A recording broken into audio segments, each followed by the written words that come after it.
Greetings and salutations. I'm Nick. And I'm Ahmed. And these are the finest things.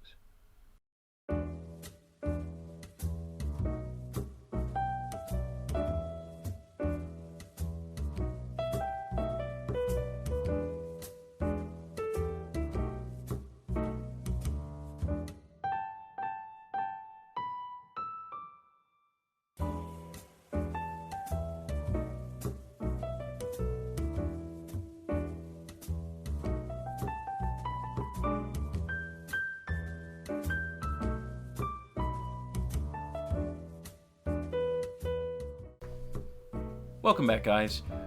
This is the finest things, and we have here with us today a very special treat. Comes from Vienna, Austria, and it is Mozartkugel, which is Mozart rolls in German, and it's made by one of my favorite mainstream chocolate manufacturers, Lindt and Sprungli specifically, and they have a factory in Vienna, Austria that they make it in, and yeah, it's just a really tasty treat, and I thought to myself, okay, well, are we going to be able to make a video about just the Lindt Mozartkugel? Yeah. And the quick answer is probably not. You know, I might be able to make it stretch for 5 minutes talking about it. So we've decided to bring back one of my favorite daily drivers for Scotch, if you will. We have the Glenmorangie Nectar Dior, and really, the big note of that is that it's honeyed. They age it, they barrel age it in Sauterne casks, which give it this honeyed sort of aroma. And I think it'll be very interesting in how it pairs with the Mozartkugel. In any event, getting down to it, why is it called Mozartkugel?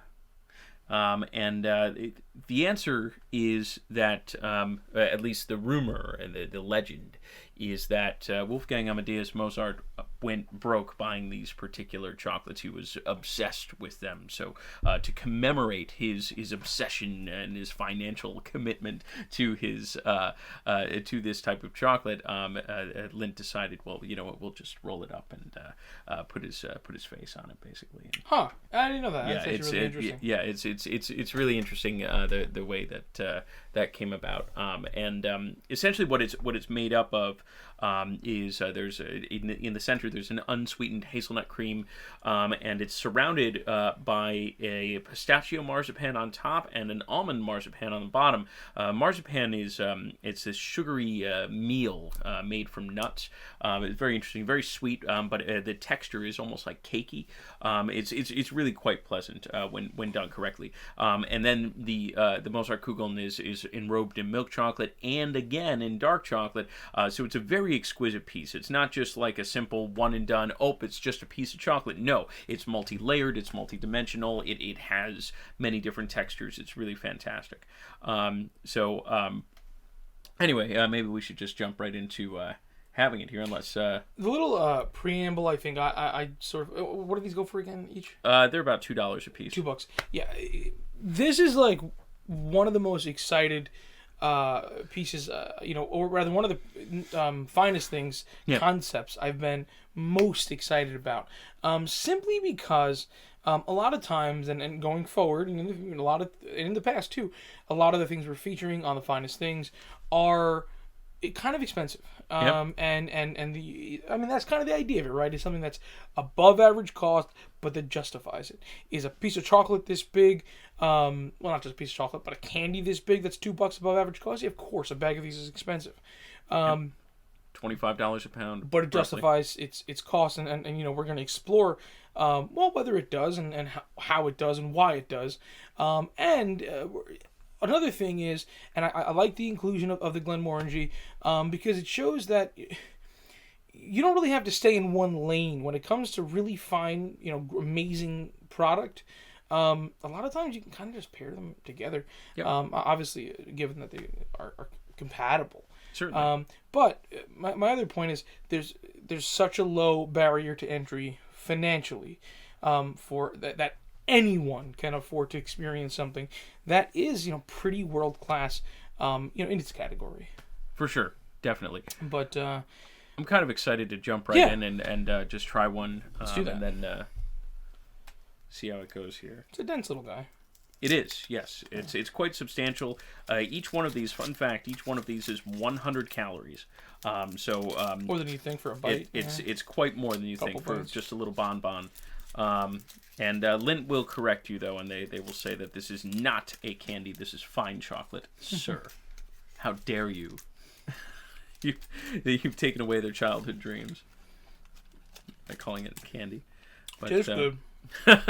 Thank you.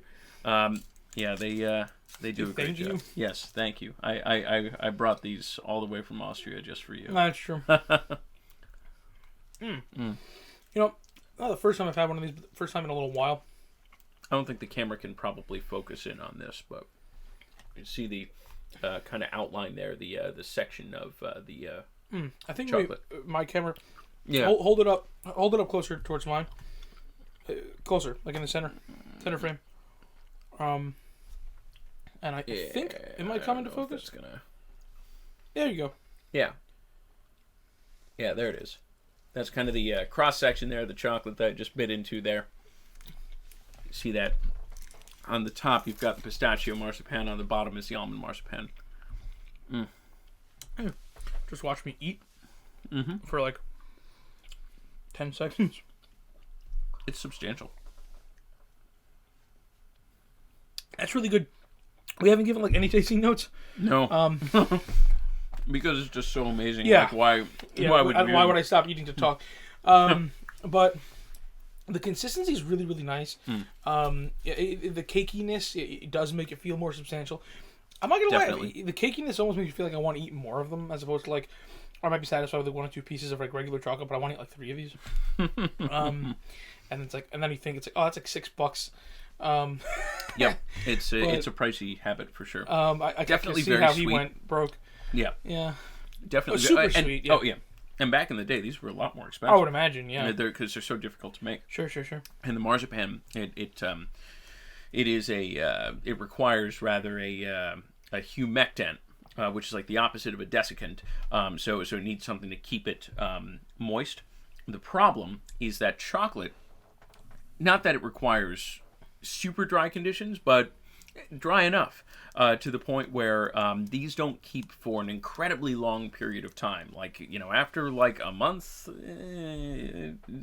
marzipan hardens up and it's just no good. That, or if you keep it in too moist an environment, what happens is the chocolate does this process called blooming. Blooming is where the sugar separates from the fat and turns the chocolate white. Sure. Whether it's a sugar bloom or a fat bloom will depend on temperature or humidity. I believe fat bloom relates to humidity, and that's where you end up getting this kind of white, almost like a glazing on the outer surface of the chocolate. Makes it unpleasant. So it is challenging to keep these for sure.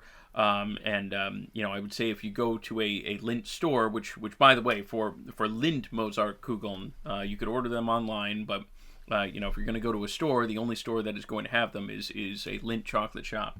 Man, these are really delicious. You get like almost like a cherry.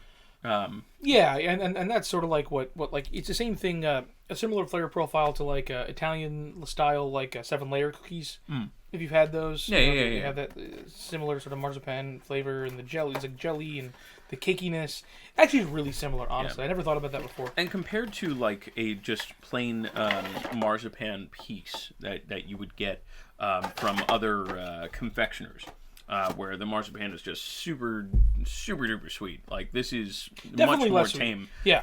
And there's a degree of balance that you get that just with straight up marzipan you don't. And this complexity, this layering, and this kind of like, okay, well, I'm still tasting this. I've had one piece now, and it's still, the flavor is lingering. It's powerful. I'm really excited to see how it's going to pair with the Glenmorangie. It should be a fun time, to say the very least.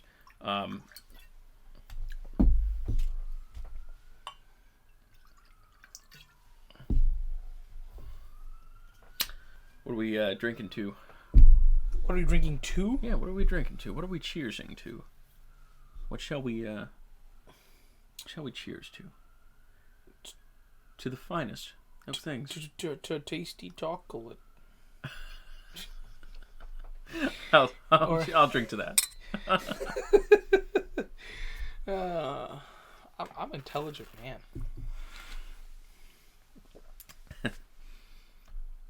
Some would say.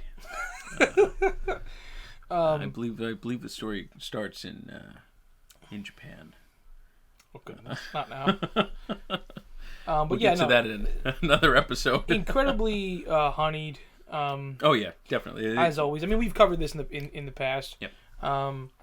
But oof, that it's such a pleasant smell every single time. It's not my favorite like whiskey in the world, but like every time I have it, I'm like, I'm happy I had this. Yeah. Yeah. Like I said, for me, it's pleasant. It was one of the first like serious whiskeys for a reasonable price that I tried. Like, I think I was like 21 or maybe 22 sure. when I discovered Glenmorangie as a brand. That was a lot of fun. That's kind of crazy. Like, having not had, I don't think I drank any water after I ate that first piece. Yep. And having not had this like for several minutes now, mm-hmm.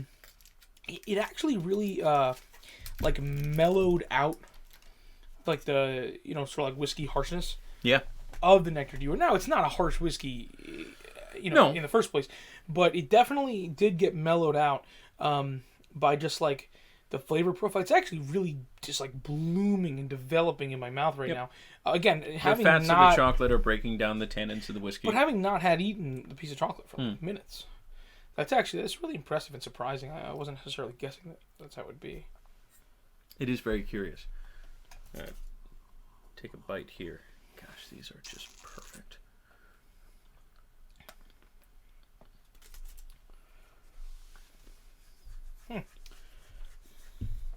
That is just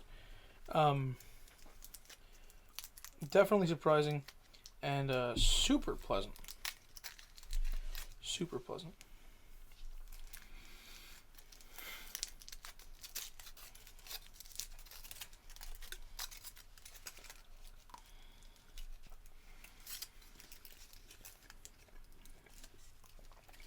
Oh my goodness, that is heavenly.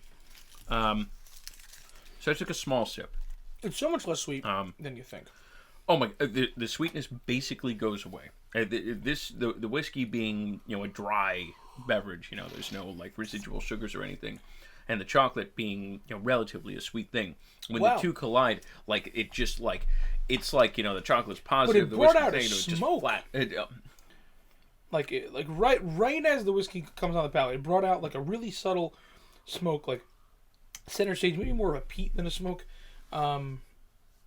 Which is strange because that's a Highland whiskey. Yeah, they don't really peat those. Peat might really be the wrong term, but like I could definitely like see vague, like a sort of smokiness, sort of. But also like the spice coming off the wood. Yep. From the cask. Yep. And that makes sense. I mean, this without the Sauterne cask aging, the Glenmorangie original is pretty spicy on its own. Like it's definitely so it's interesting that. And the honey's not canceled out either. Mm-mm. Like, I'm still tasting the honey. I'm still getting the marzipan. The chocolate isn't super duper prevalent. I guess if I search for it, I could probably find it on the palate there. Really not getting much from the hazelnut or the pistachio in this particular pairing. Not my experience, anyway.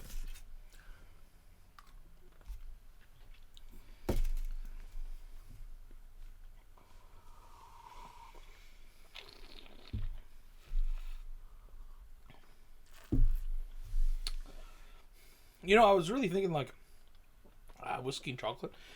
Not something I've done before. Have you paired whiskey with chocolate before? Damn, man. With bars. It's really good. Yeah. That's just really good. Again, even the Glenmorangie, but obviously this video is about the chocolate.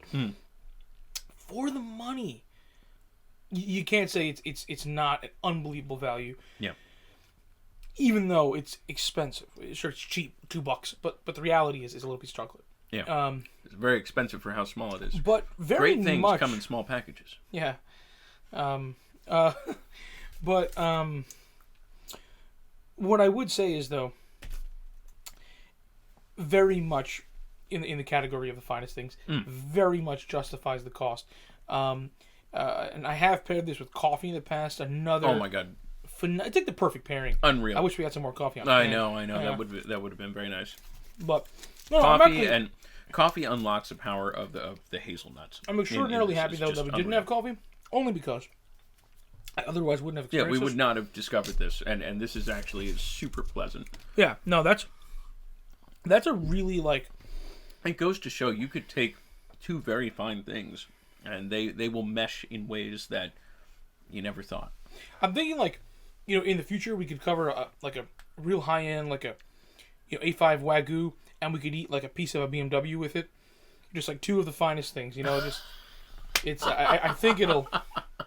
No, it have to be a Ferrari, or like a piece of leather from a Pagani Huayra or something like that. Yeah, you just eat a piece of it with the steak. I think it'll pair real well. Definitely. So you eat the Sonos Faber speakers in the Huayra. Yeah. We're gonna rip the top off of like Olympica's. If Franco Serpling could see us now. Oh wow, that's a special kind of stupid. Yeah, it sure is. Yeah. Oh my goodness. However, having said that, chocolate and whiskey. Really fabulous pairing. You should definitely try it at home. Let us know. Highly recommended. And even if it's not this particular chocolate and this particular whiskey, for the love of God, experiment. Please try some other whiskeys with some other chocolates. I want you to do the legwork for us. Yeah, definitely. Because let us know in the comments section below. We really want to. Hear from you guys.